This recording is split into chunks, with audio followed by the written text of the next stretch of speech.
This wasn't random. Imagine this moment.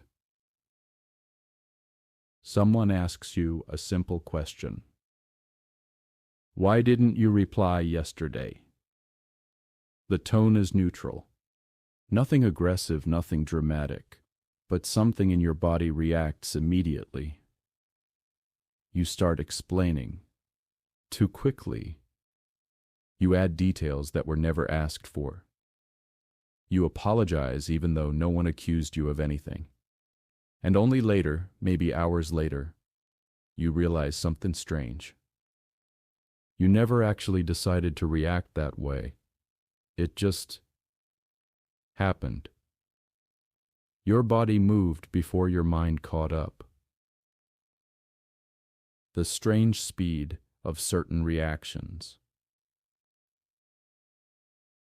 Most people believe reactions come after thinking. Something happens, you understand it, then you respond. But in many situations, the order is different. First, the body reacts.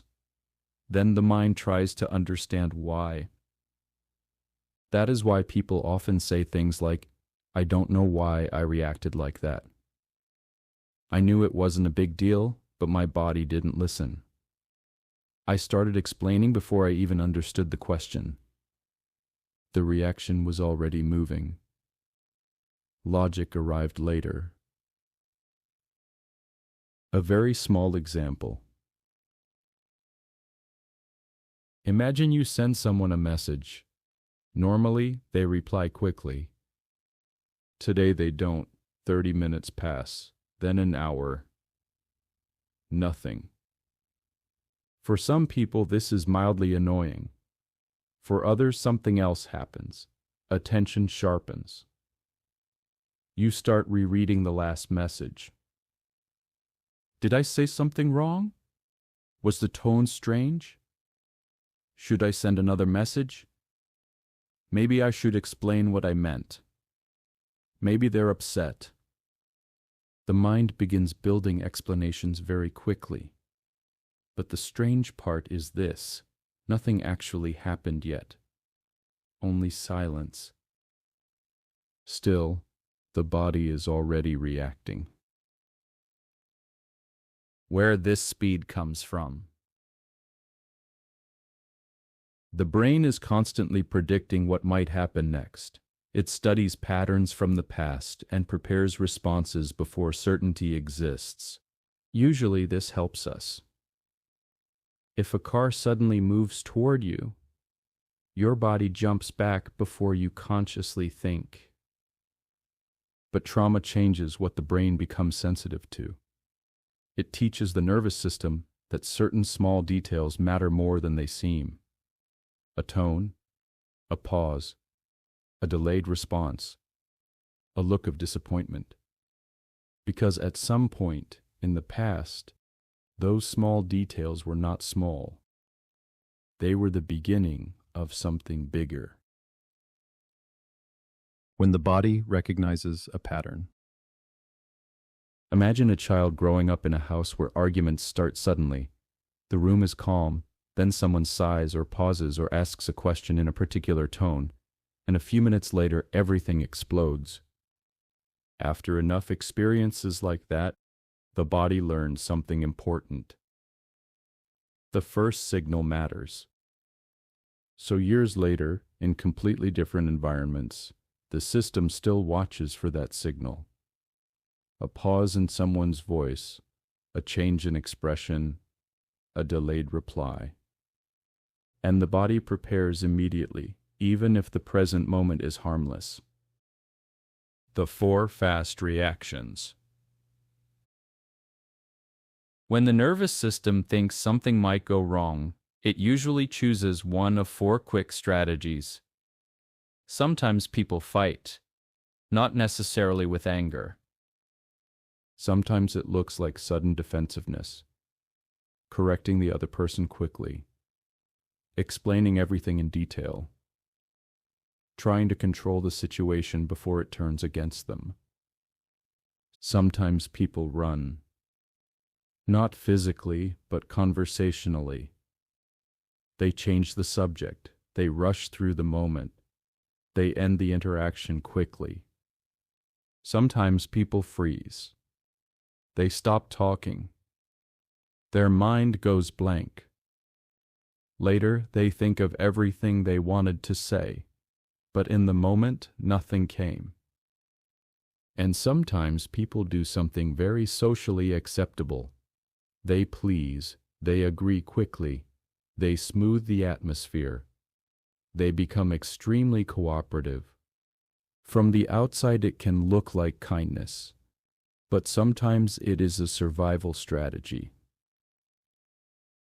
When the reaction is invisible.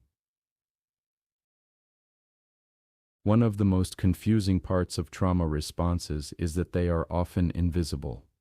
A person can look calm, they continue the conversation, they smile, but internally, something has already changed. Breathing becomes shallow, attention narrows, the body prepares for danger that might never actually come. So after the conversation ends, they feel strangely exhausted, even though nothing dramatic happened. Why people blame themselves. Later, the mind reviews the situation, and the person often feels embarrassed. Why did I react like that? Why did I apologize so fast? Why did I shut down? Why couldn't I just stay calm? But that question assumes the reaction was a conscious decision. Often it wasn't. It was speed. The nervous system recognizing a pattern faster than logic could analyze it. The strange double awareness. Many people experience something very strange during these moments. Part of them knows the reaction is too strong, but another part of them cannot stop it. They hear themselves explaining too much. They notice themselves agreeing too quickly. They feel themselves going quiet. And they watch it happening in real time. That gap between awareness and control can feel deeply frustrating. But it reveals something important. The reaction began before conscious choice fully entered the situation. The real problem. Trauma responses are not simply emotional reactions.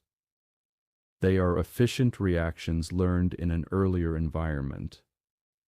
At some point, those reactions helped. They prevented conflict, reduced punishment, kept relationships stable, or made danger more predictable. The body learned them well, so well that years later they still activate quickly, even when the original environment is gone. The final question. This leads to a difficult realization. If the body sometimes reacts before the mind understands the situation, how many moments in life feel like choices, but actually began as reactions? Why did certain conversations feel impossible to handle calmly? Why did some people seem intimidating before they had done anything obvious? Why did certain situations make your body tense immediately? Perhaps the reaction was not about this moment alone. Perhaps it began in the instant your nervous system recognized something familiar. A tone, a silence, a pattern.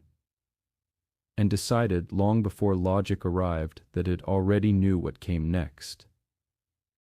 I'm Oliver, and now you know why this happens. Or at least a part of it.